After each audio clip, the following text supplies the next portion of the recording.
Welcome to Engineering Influence podcast from the American Council of Engineering Companies. And today we're continuing our series with HDR. And we're really focusing today on really the nature of HDR's business as an employee-owned company. And really to kick things off, a little history lesson. I mean, HDR started off, of course, its founding in 1917. And essentially for about 70 or so years, it was run by its partners. And then in the 80s, it was acquired by an international concern. And in 1996, it was bought back by a group of managers to become an employee-owned firm and has been so since that date in 1996. So really 3 stages of ownership here. And what we're talking about today is the employee-owner concept, how it's benefited HDR, how it's kind of shaped the culture and the way that HDR approaches business. And I'm really joined by an esteemed panel of people who can speak directly to this, including 2 people who were there at that moment when they bought back the company. Yeah. Very pleased to be joined by Eric Keene. He's the former CEO and current chair of HDR. Also, Tom Sanders, he is a senior vice president and was there also in 1996 when they bought back the company and turned into an employee-owned model. And Aaron Slayton, transportation program management director, and also is on the ESOP board. I want to welcome you all to the program. Thank you for joining us today. So, I want to go back, kick this off, Tom, and start with you and also Eric. That's a big decision to make.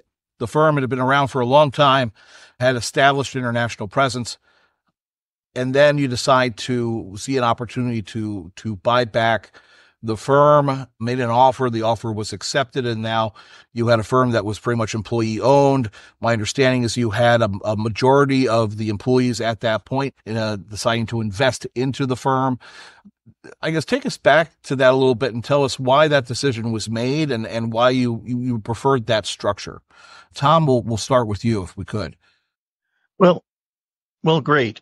And I like the way you mentioned opportunity because we were fortunate that our previous owner gave us that opportunity to do that. They didn't have to. And so I think when the opportunity came, our senior leaders at the time recognized that, being in control of your own destiny is really worth the effort and the risk of getting there. And so because of a number of factors, we were limited to 40 officers who could buy the company for a variety of reasons. And so later in 1996, we made that happen. I think from the very beginning, our CEO at the time, even though 40 of us had to do it originally, the goal always was broad-based ownership, but also it's a personal choice at HDR. So that was one thing. The second thing is we decided we would want to value our company no more often than once a year because we don't want to be thinking about the value of the company. We want to be thinking about the value we are to our clients. And so it was designed that way as well. And then thirdly, it was designed and remains today to be a resource for long-term financial investment and retirement. So with those things in mind, we launched in late 96. And in the next 18 months, then we were able to offer it as an investment choice in our existing 401k, which had been in existence for some time. So that's how it remains today. And, in the industry, they call that a KSOP. We're an ESOP, but it's part of a 401k plan.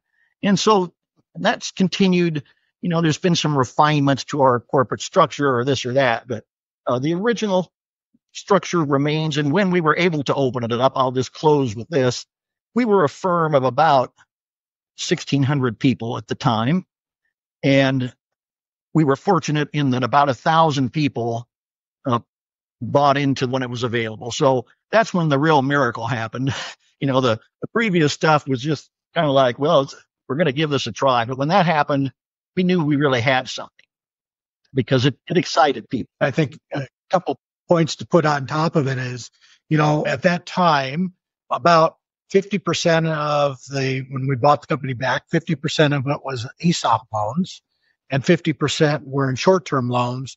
Whereas people had an opportunity to buy, we actually paid down the short-term loans, and the ESOP then were the loans that, as we were successful, were able to pay down those loans and distribute that out, broad-based ownership through the ESOP structure. But, as a participant at that time, I always made the point of our folks. I said, we've been handed an 80-year-old company for us as the employees and leaders of HDR to decide what we want the firm to be for the future. And as a result, I think we all put our heads down and went to work because it was ours at that point. Yeah. Eric, you were there also right then. And at that point, you just recently stepped down as CEO. I mean, the firm now is 11,000 plus strong, 200 offices worldwide. One of the largest, if not the largest ESOP in the AE space. What are your impressions on that? I mean, how has that decision really facilitated, the firm's growth to be employee owned? Well, as Tom talked about, when the decision was made to have the opportunity to buy the company back, it was really on the foundation of very broad-based ownership, that it creates that connection, a culture of connection that we have, employees, owners. And so it creates this environment where, as I go around the globe and talk about our business and how we do work, and especially folks either through acquisition or new hires, I always make the point, everybody you meet at HDR, first and foremost, is thinking about what they can do to help you be successful. And that's not common in a lot of firms. And so when we think about how we deliver work and work sharing, and, we all have a vested interest in making sure that we're supporting one another to create that success, because we all benefit from it. And it's been a very powerful model for us, and it's been very helpful in not only attracting folks to the firm, but also retaining people that they want to spend their careers here. And I always tell people, we're not perfect. Of course, there's no perfect model out there. At the same time, this is a place where we all can participate and help create that value and share in the success and the value that we're able to create. So, we've now grown to a little over 13,000 employees across the globe. And, the future looks very bright as I think about stepping back as CEO and looking to the next generation of leaders and owners of HDR. We've been committed to become a very resilient organization that's available for the next generation of HDR employees. That's really what our focus has been as we've kind of created and refined and built on the employee ownership structure. Aaron, from your perspective, both, as a working with the firm as an engineer, and then also as part of ESOP board, I mean, how do you see that employee ownership, help, direct the culture of the firm? How do you see that really reflected in the way that people bring ideas to the table or interact with each other in different teams and locations? Yeah, so I came to the firm in 2006, so only about 10 years after that buyback. And I got to tell you, it was still something that was very fresh for the folks who had lived through it. And even though I was in my 20s, I had no idea what employee ownership was or what it meant.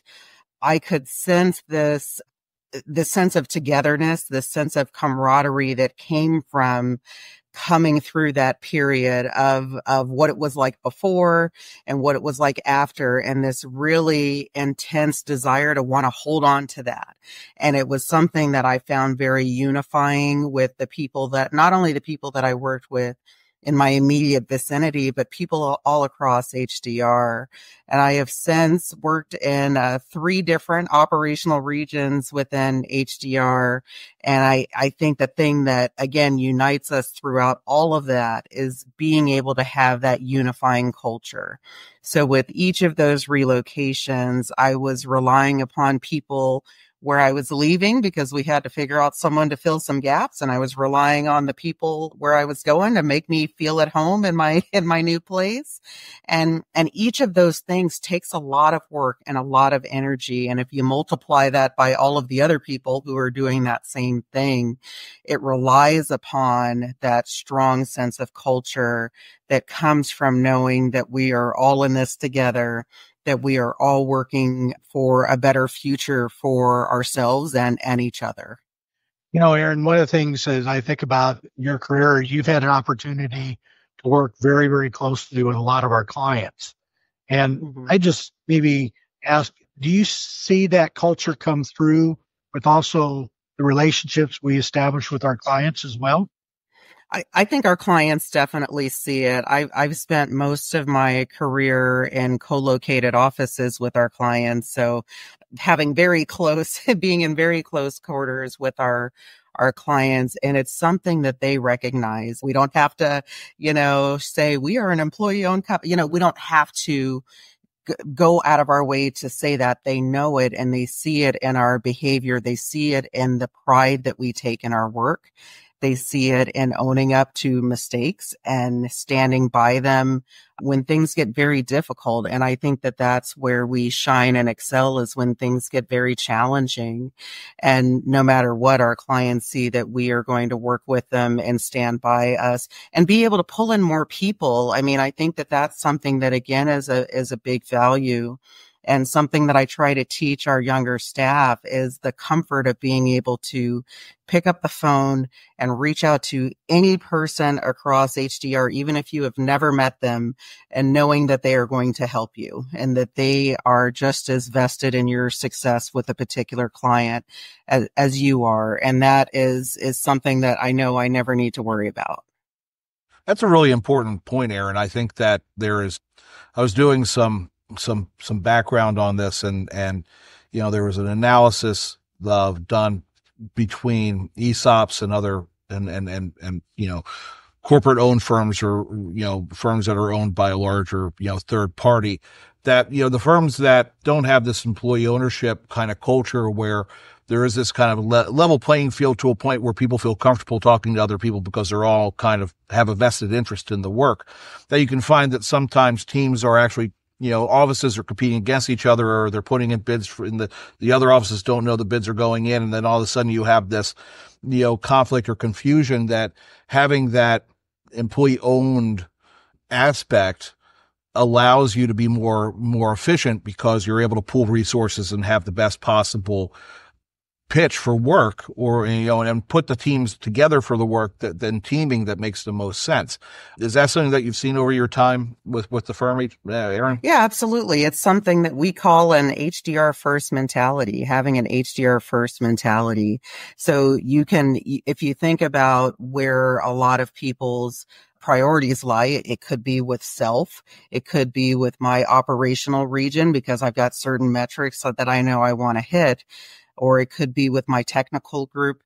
But for us in an employee owned situation, it's an HDR first. If I know that I'm doing something that is in the best interest of HDR, even if it may impact my local team, because I'm lending you a staff person from my team, if I know it's going to help HDR, it helps all of us in the end. And that's what's the most critical. So absolutely, I do believe that it helps influence that. And Jeff, there's lots of things that help create that culture too. And over the years, how we do our work share, how we account for projects, as an example. So when we redid our entire, enterprise system, we built it on this idea that there's only one project, and any place in the globe you charge to a single number, because it's, from a client perspective, they only see one HDR, they only see one project. And we want to make sure that our systems and our metrics and our culture of how we support one another reinforce that. And so our work share policies are meant to reward and encourage work sharing across the organization as just a fundamental concept of how we do business. And it creates that culture of connection, because we know that when you work with somebody, your first reaction is, well, I'm not sure they can do the work, or they're going to do it as good as my team does. But as you work together, you realize the commitment's all the same. And we really stress that when you're working for another office, supporting another client that maybe isn't your primary client, you have a responsibility to make sure you treat that relationship and that project team just like it's your best client, your best project team. We work really hard to make sure. Yeah, and I think that goes to the nature of the ESOP and how it works so well in a structure or the industry like ours, is that the fact that it really, the HDR's principal capital is its people and knowledge base and the capabilities that you have there. And having this employee-owned model really does incentivize that, essentially that talent base to do the best it possibly can, knowing that they all have a vested interest in success. Looking at recruitment and retention, everyone's in a chase for talent right now. And it's not as though there are courses at engineering schools, ESOP 101 or firm structure. For a lot of engineers coming out of college, how much of an enticement is it, the fact that this is an employee-owned company, and to in your experience, how surprising is it for a lot of these people who are interviewed, learning that the firm is actually employee-owned, that they would have the opportunity to buy shares and invest into the company? We deal with a lot of our young career skill folks. Well, there certainly is, there's a whole mix of people that are new grads, but we have a specific part of our onboarding that's about employee ownership. And the feedback I get from that is that, it opens a lot of eyes. They still, they're still got the challenges of they're trying to,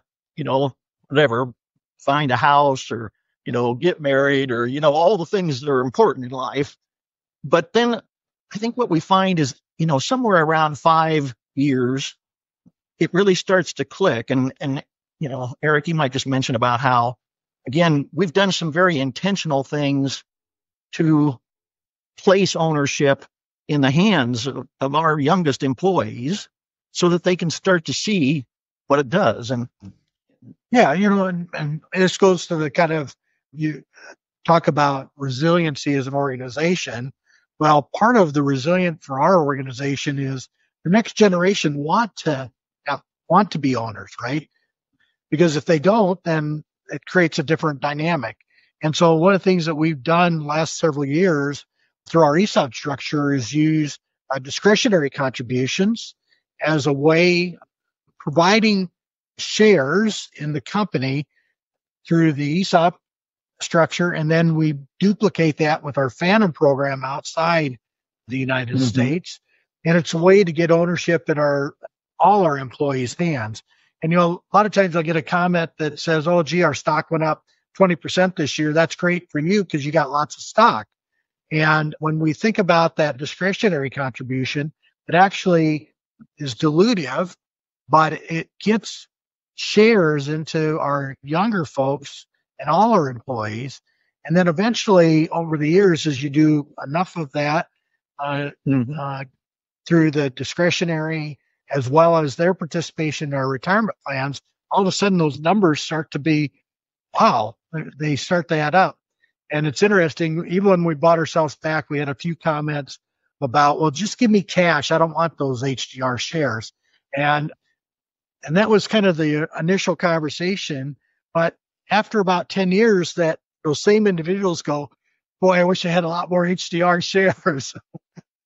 One thing I might mention, Jeff and Aaron, you and I have seen this inside the ESOP, but I think employee ownership, another benefit is that it makes everybody, but especially maybe the younger half, more financially literate. And we see it just in the 401k, where we have a very high deferral rate into it. And even our youngest group, I think, which we call 25 to 30, I think, Aaron, if I'm remembering, is contributing or deferring at darn near 10%. I think that's because they they they understand that it's part of employee ownership, and it just makes them more attentive to that. And so I think we're helping people, even if they're not large owners, we're helping them and, set some foundations for financial success down the road.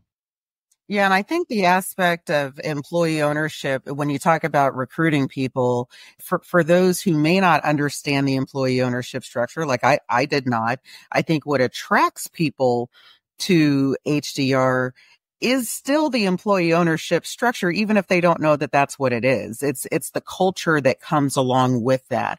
And then understanding the financial aspect of the employee ownership, that's kind of an added bonus once they get here.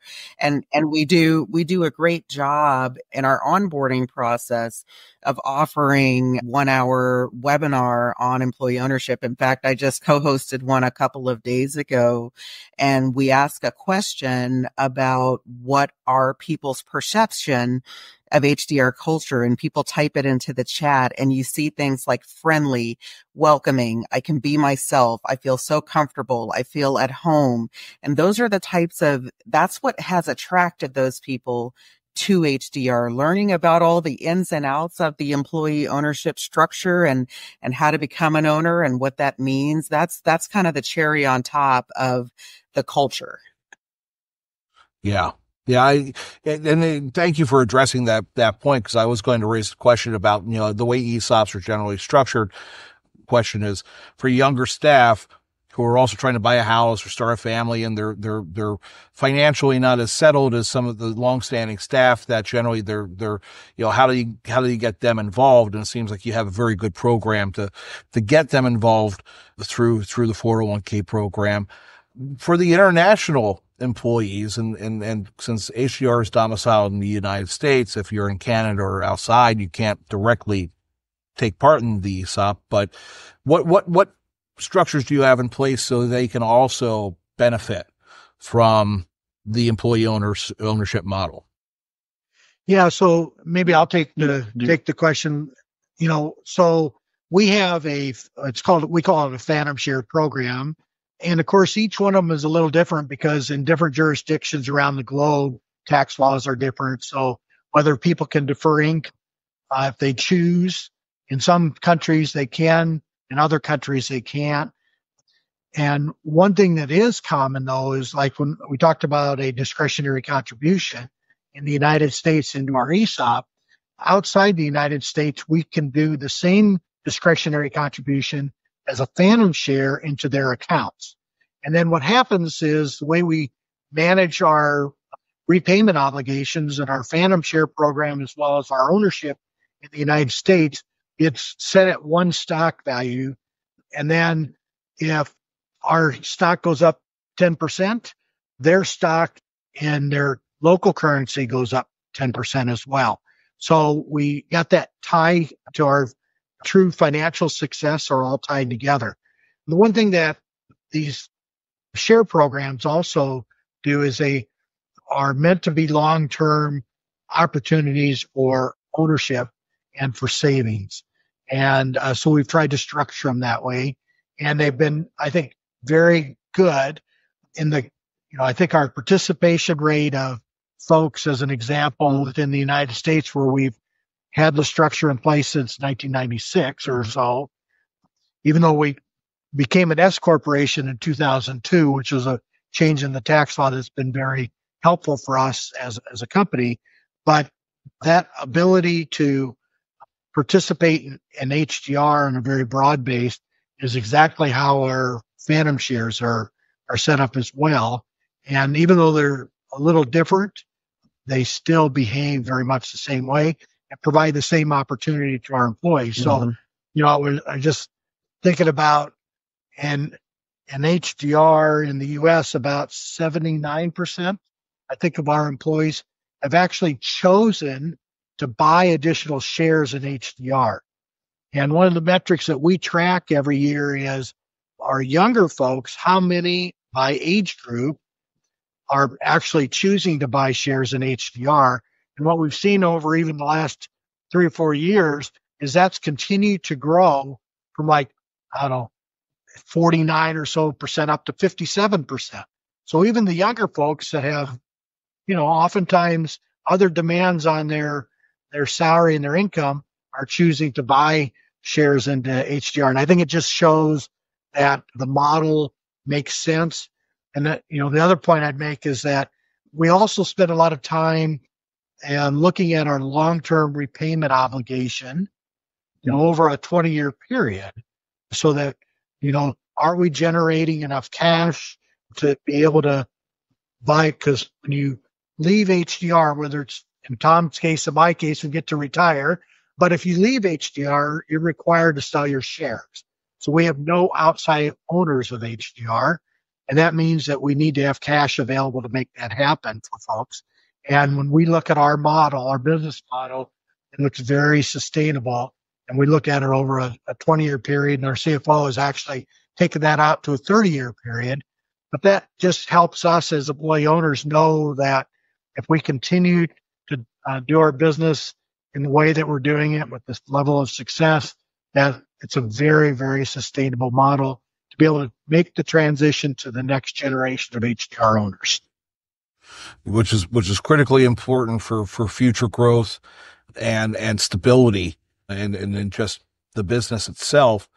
How's the ESOP, help guide or direct or inform, might be a better way of saying it, kind of growth and acquisition strategy with the firm?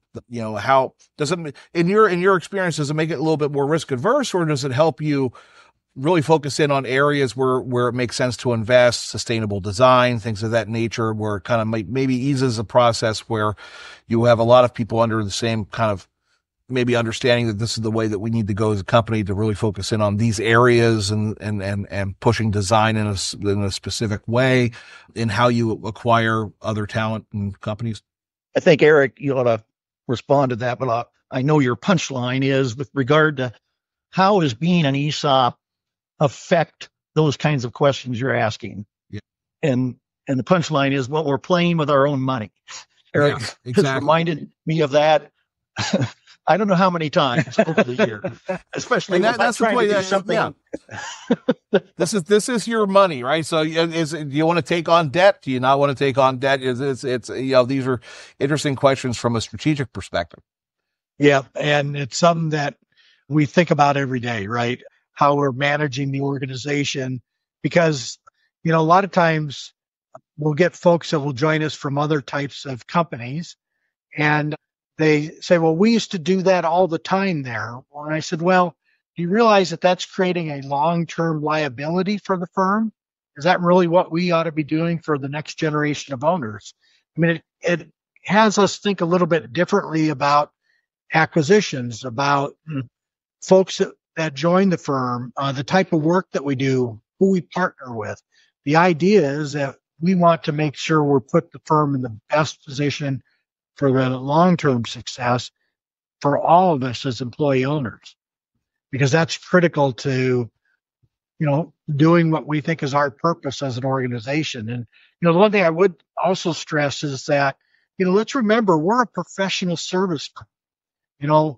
We're made up of engineers, of architects and planners and scientists and economists. But at the end of the day, we provide professional services to our clients.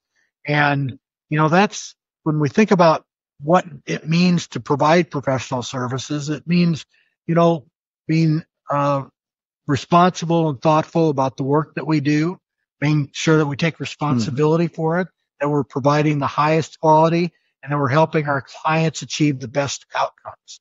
And that culture of employee ownership, where we support one another to make sure we have access to the best talent, becomes really important to be able to follow through on what each and every one of us as a professional feels is our personal responsibility, not only to our clients, but at the end of the day, also to our profession, which is why a podcast like this becomes so important, I think, for folks to really appreciate the value of broad-based employee ownership as a professional service organization. Yeah, and it's being the trusted advisor externally to your clients, but then also being that same level of trust in how you manage the business, because it's a more of a communal decision when you have so many stakeholders directly engaged. in the process. So, Jeff, you talked a little bit about acquisitions. Maybe I'll just say that we've done, I don't know, about 70 acquisitions or so since we bought ourselves back in 1996. Almost every one of them, there was some type of relationship with the firm. And as for people started to think about, well, what's my ownership transition? If they really wanted to continue to support employee ownership, we became a mechanism. And we've always said, we want you to become part of HDR, where collectively we are stronger and we have an opportunity to continue to support the great work that you've done over the years. So that's really been our model for growth and acquisition, use of firms through more acquisitive nature. But there are firms that want to continue to support that idea of professional services with broad-based ownership and a culture of connection. Mm-hmm. I think about a couple of acquisitions in recent years, and I mentioned this earlier that, the opportunity for employee ownership was really one to control our own destiny. And when I talk to some people from recent acquisitions, they remind me, we decided our best destiny was to be part of HDR. We didn't get bought by someone that we didn't even know. So it's very important to us. We covered a lot of ground here on a lot of different areas. Is there anything that we didn't hit that you want to make sure that people understand kind of about, what it means to HDR for employee ownership or the model itself as we wrap up? I'd like to talk a little bit about our ESOP committee. You Yes. mentioned briefly about not only the trust that we instill with our external clients, but also internally. And I think a lot of the things that Eric and Tom mentioned about how we are working very hard to establish that broad-based ownership, all of those things, how cautious we are with our decision making when it comes to spending money and taking on risks for the firm. All of those things help instill trust. And so the ESOP committee is another piece of that. And that's also something that we talk about pretty extensively in the onboarding training that we do with staff, because we want them to know and understand that there is a group of people that are dedicated to taking a look at this and evaluating it. And we have various advisors that we bring in to also help us make sure that we are taking a look at things in the right way and in the right fashion. And we have a trustee who we lean on. And one of the things I've appreciated as Tom was chair of that committee, at the end of every meeting, he would ask the trustee, do you still believe that this is a good investment for the employee owners of HDR? And it's something that we don't take for granted. And it's something that we really truly work at, making sure that we are providing good investment options for our employee owners, and that our KSOP structure is still right for our employee owners. It's something that we do not take for granted. And we are very transparent with our staff. We put all of our meeting minutes, we put the valuation information, we put all of our records on our intranet portal so that our staff can look at it.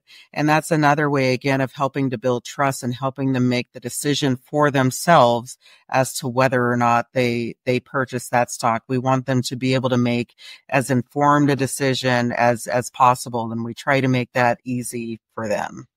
Jeff, there's one thing that I think is surprising to most people about our company, and I think many employee owned would be the same, but our leadership at HDR, Eric and even the board, does not have a say in who does the valuation. Aaron mentioned there's a trustee, and that trustee selects that firm annually in the past, and together they decide on the valuation and they bring it forward, and the trustee then communicates to the board of HDR, this is what we think the enterprise is worth, and therefore this is what the shares are worth.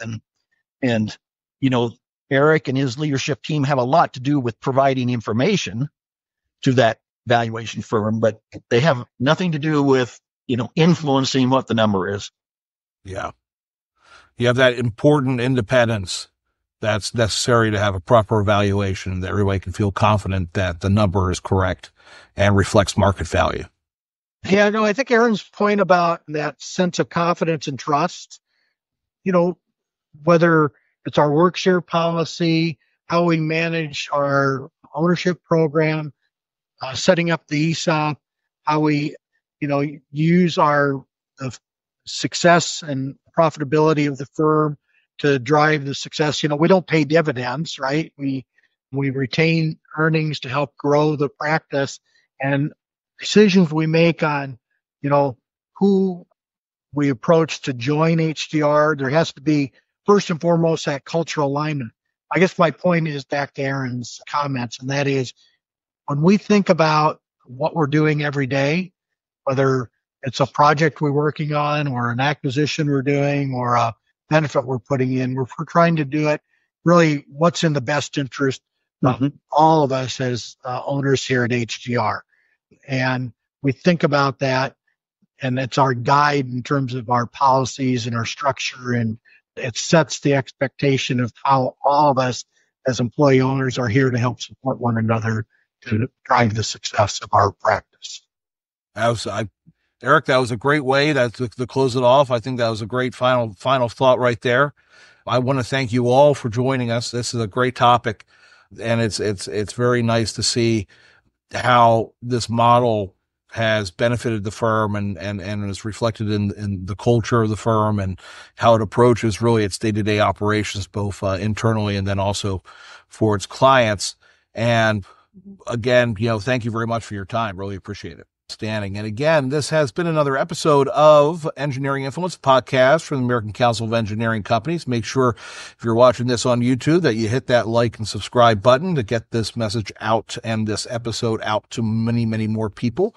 We appreciate those who have subscribed, and we welcome aboard anyone else who is hitting that button. So make sure you hit that button at the bottom of the screen, and we will see you next time.